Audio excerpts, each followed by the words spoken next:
క్రికెట్ను మతంలాగా ఆరాధించే దేశంలో అందుకు సంబంధించిన గుడి లేకపోవడం ఓ వ్యక్తిని ఆలోచనలో పడేసింది.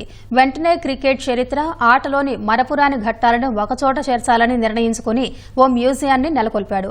బ్లేడ్స్ ఆఫ్ గ్లోరీ పేరుతో ఏర్పాటు చేసిన ఈ మ్యూజియాన్ని మాస్టర్ బ్లాస్టర్ సచిన్ తెందుల్కర్ ప్రారంభించగా రోహిత్ శర్మ, విరాట్ కోహ్లీ, సునీల్ గావస్కర్ లాంటి ఆటగాళ్లు సందర్శించారు. మహారాష్ట్రలోని పూణేలో ఉన్న ఆ మ్యూజియం వివరాలేంటో ఈ కథనంలో తెలుసుకుందాం. భారత్లో క్రికెట్ అంటే జనాలకు అదొక ఎమోషన్. ఆ ఆటకు సంబంధించిన వార్త లేదా విశేషాలు ఎక్కడ కనిపించినా వాటిపైనే ఓ లుక్కేస్తారు. మహారాష్ట్రకు చెందిన మాజీ క్రికెటర్ రోహన్ పాటే క్రికెట్ కు సంబంధించిన విశేషాలు, మధుర ఘట్టాలు ఒకచోట చేర్చాలనే ఉద్దేశంతో బ్లేడ్స్ ఆఫ్ గ్లోరీ మ్యూజియాన్ని ఏర్పాటు చేశారు. ఈ మ్యూజియాన్ని మాస్టర్ బ్లాస్టర్ సచిన్ తెందుల్కర్ ప్రారంభించారు.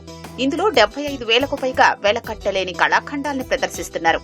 1975 నుంచి ఇప్పటి వరకు ప్రపంచ కప్లలో గెలిచిన జట్టు సంతకం చేసిన బ్యాట్లు, క్రికెట్ దిగ్గజం డాన్ బ్రాడ్మన్ ఉపయోగించిన బ్యాటు ఇందులో ఉన్నాయి.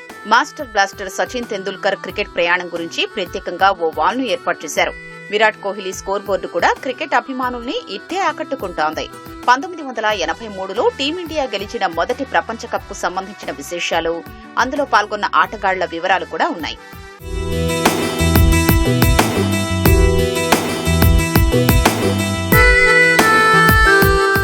పాకిస్తాన్ ఫాస్ట్ బౌలర్ షోయబ్ అఖ్తర్ వాడిన షూ, టెస్టు క్రికెట్లో మొదటిసారి వాడిన పింక్ బాల్ కూడా మ్యూజియంలో ఉన్నాయి.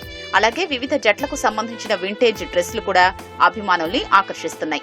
2011లో భారత్లో జరిగిన ప్రపంచ కప్ టోర్నీ నుంచి ఆటగాళ్లకు సంబంధించిన ఆటోగ్రాఫ్లు, బ్యాట్లు, బంతులు సేకరించడం మొదలుపెట్టారని మ్యూజియం నిర్వాహకుడు రోహన్ పాటే తెలిపారు.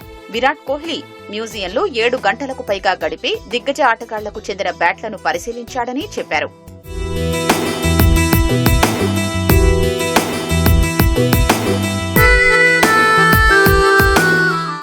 బ్లేడ్స్ ఆఫ్ గ్లోరీ మ్యూజియం చూసేందుకు స్థానికులతో పాటు క్రికెట్ అభిమానులు తరలివస్తున్నారు. క్రీడాభిమానులు ఖచ్చితంగా ఈ మ్యూజియాన్ని సందర్శించారని ఓ సందర్శకుడు అన్నారు. మ్యూజియం ఆవరణలో రోహన్ పాటే పిల్లలకు క్రికెట్ శిక్షణ కూడా ఇస్తున్నారు.